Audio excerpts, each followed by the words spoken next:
Team Ninja released Rise of Ronin last year, and the game received some form of controversy, namely more with the graphics looking like a game ripped out of a PS4. In my humble opinion, I don't have an issue with the game looks. It looks good to me personally. But with that, this game has been generating quite a lot of buzz over a year now, and after spending a significant amount of time with it thanks to the official release for PC, but also want to give thanks to Koei Tecmo for giving me a copy to review the game. No, do not have a say-so in what I have to say about this game, is I get free reign with I'm going to say next. Therefore, I am quite ready to share my thoughts so far and to see, is it actually worth your time? So let's find out, right? Now, Rise of Ronin throws you into the Baku Matsu era of 19th century Japan, practically the end of the Edo period. It's an open world action RPG, and it blends historical accuracy with Team Ninja's signature hardcore combat.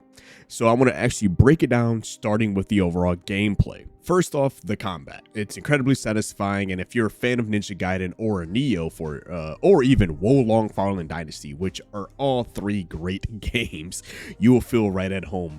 But the ability to dismember enemies adds a visceral edge that feels fantastic. Therefore, it's brutal, fast, and quite rewarding. One of my favorite aspects is the freedom of choice. As an assassin or the veiled edge that you are named in the game, you can approach objectives with stealth or just go in guns blazing. And the game gives you the tools, but it's up to you how you actually use them and proceed further. The level of player freedom is something I always appreciate in a lot of games. A common mechanic you will see sprinkled a lot in Rise of Ronin, and honestly this has become like a set standard for a lot of the like 2010s and even some of the earlier 2000s are open world RPGs, is the encampment system. But in Rise of Ronin, they call it the public orders, which are basically a great way to overall engage with the open world, but they're reminiscent of clearing outposts and the Far Cry series, where you just liberate given areas from bandits and restore peace. But Rise of Ronin has quite a similar way of restoring that peace in the area, allowing it to open for you to buy. You can trade items, you can talk to other people in the world, and overall just bringing peace to this crazy part of Japan's history. But it's definitely fun.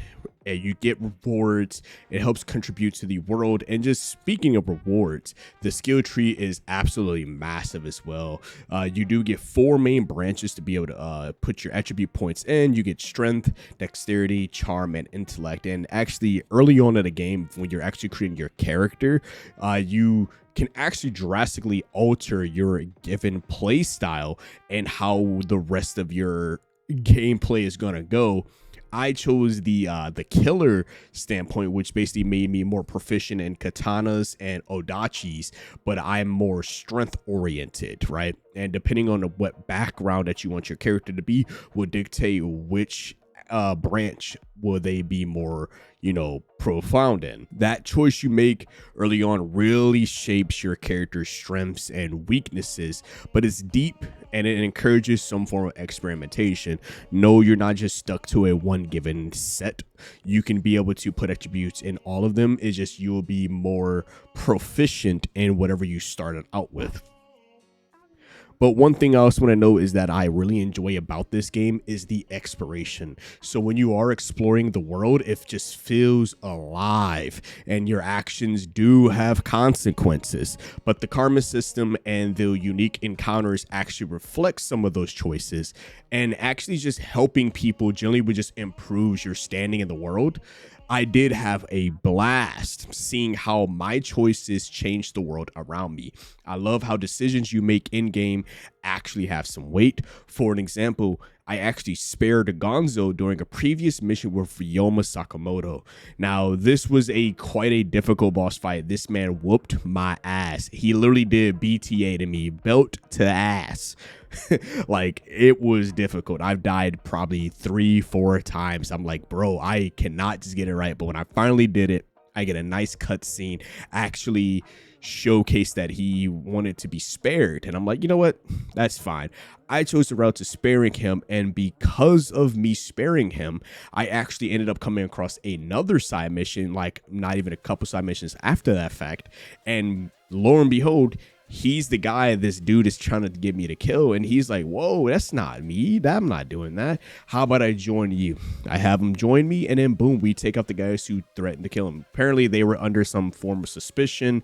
They didn't seem like good dudes, and I didn't even like the dude's energy given up front to me, so I kind of had a feeling something was going on.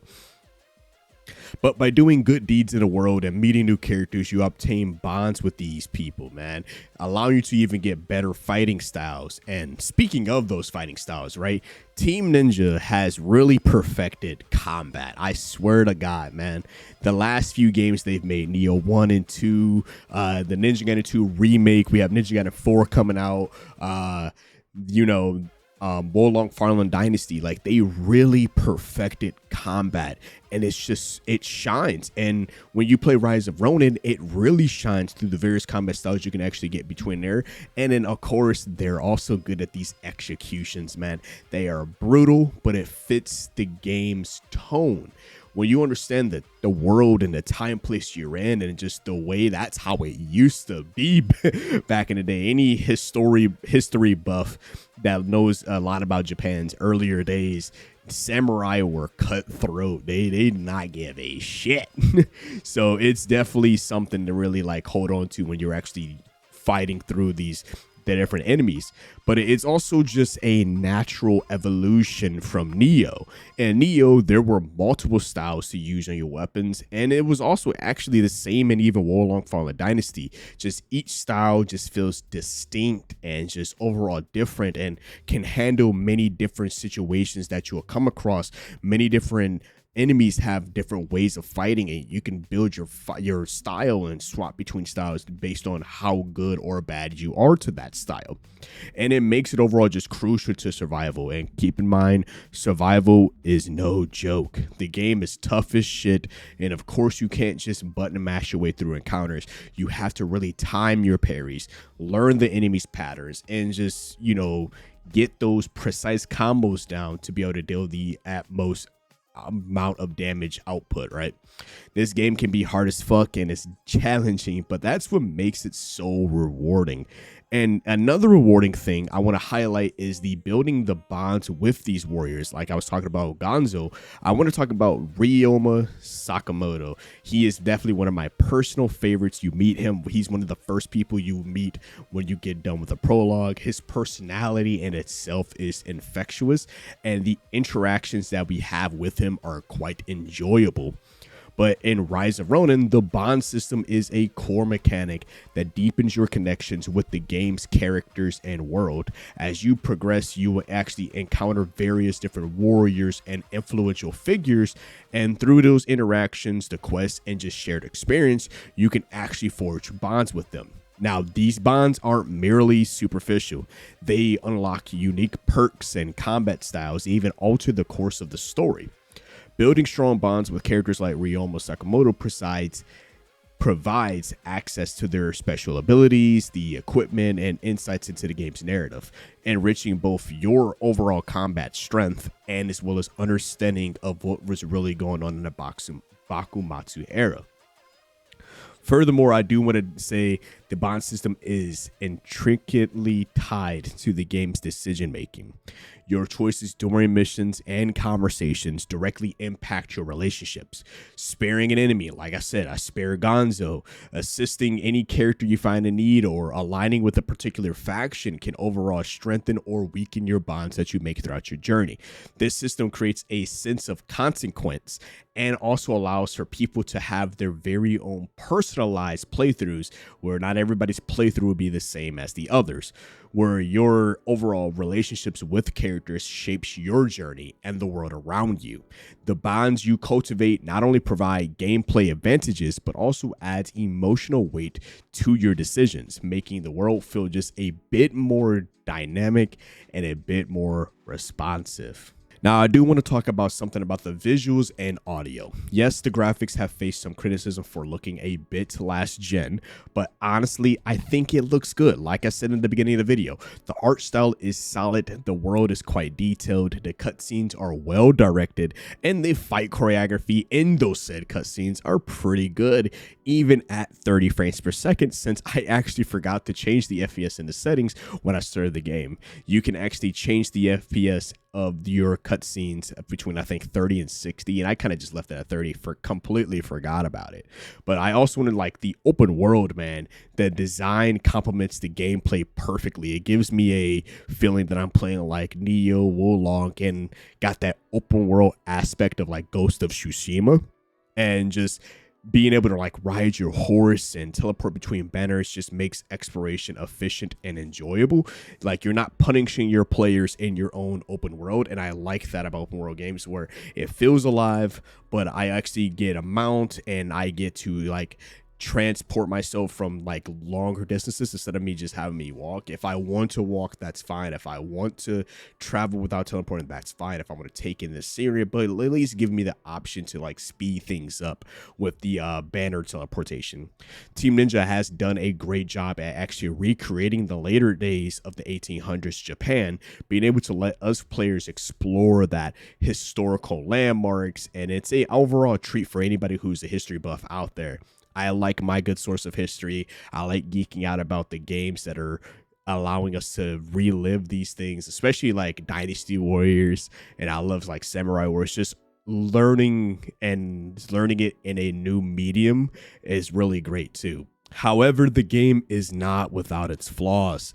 Performance issues are definitely present. I experienced quite a lot of micro stutters and some rendering issues throughout my playthrough.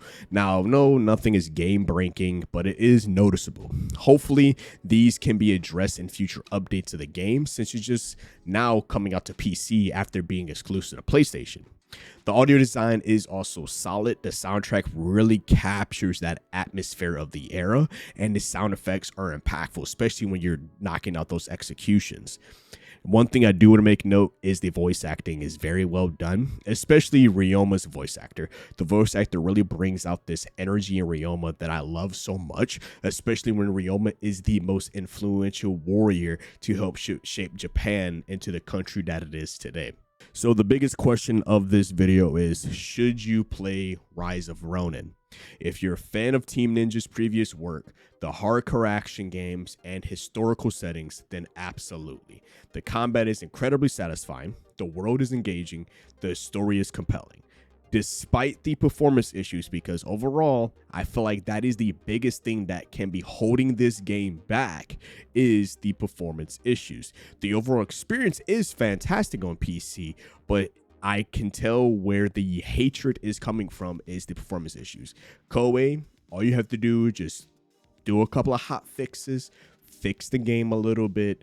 You know, the game itself is good. Just fix those performance issues. We should not be having these issues nowadays. Like, I understand games, it can happen, you know, there's always two sides of that coin, but all they need to do is just fix it, and I promise that the Steam reviews that you look, those will change from mostly negative to mostly positive, and possibly maybe even overwhelmingly positive.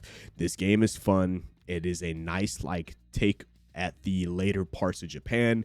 If you play Ghost of Tsushima, or like even Wolong Dynasty, or Neo, or even Ninja Gaiden, like, this game is great and it is fun. But the biggest complaint I'm seeing is overall optimization. But with the performance issues aside, Rise of Ronin is a challenging game, but the sense of accomplishment you get from mastering its combat is very unmatched.